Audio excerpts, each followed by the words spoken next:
A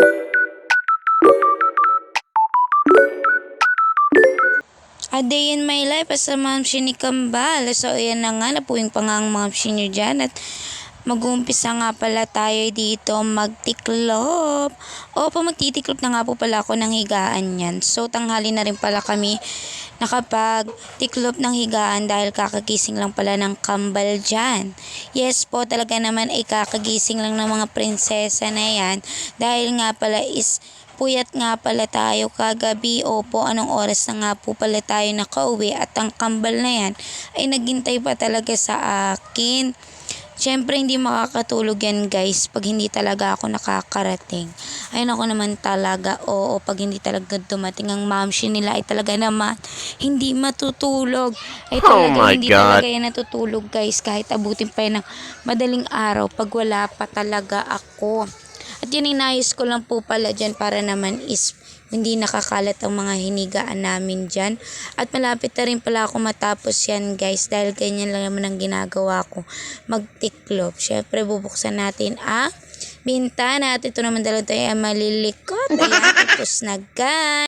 Ang gagawin naman natin dyan is magwawalis nga pala tayo.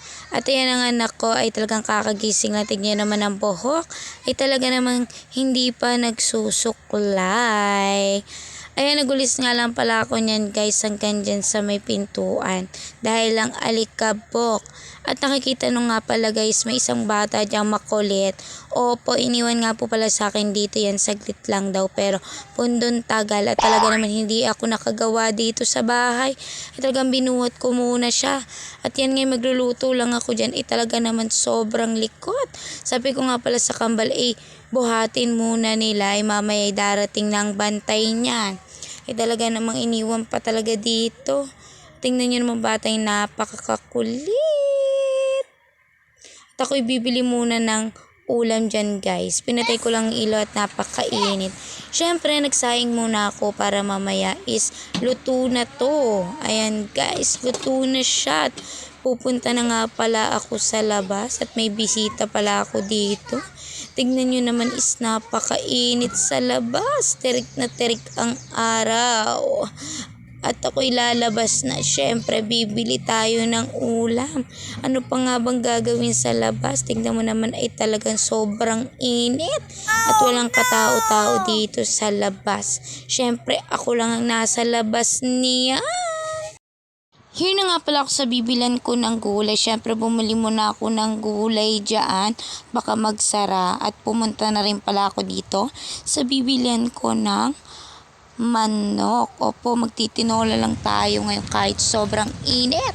Ayan, nakabili na nga ako guys at pauwi na nga ako sa aming bahay.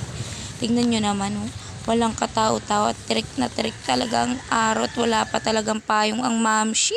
Aba, kahit mainit ay talaga gugora tayo dahil wala naman tayong mauutusan kundi ang self lang natin at maliliit pa ang Kambal. Ayan guys, nandito na nga pala ako sa bahay at pagpasensyahan nyo na po ang aking kusina. Tignan nyo naman ang natira sa aking pera is 4 na lang. Nakakayak naman tong pera nito at talaga 4 na lang. Ano pa kayang mabibili ko sa 4?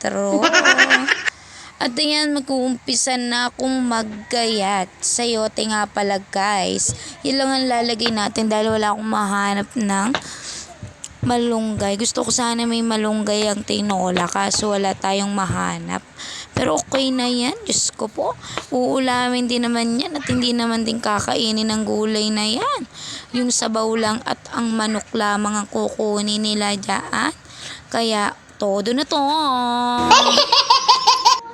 Ayan, magagayat-gayat lang pala ako dyan, syempre. Inuna ko lang din yung sayote bago yung luya, syempre, tsaka sibuyas.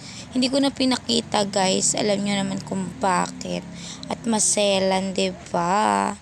Ayan, tapos na nga pala ako maggayat, guys. Ayan na nga pala ang ating lulutuin, syempre. Ayan guys, hindi ko na napakita sa inyo na ginisa ko siya. Ayan na.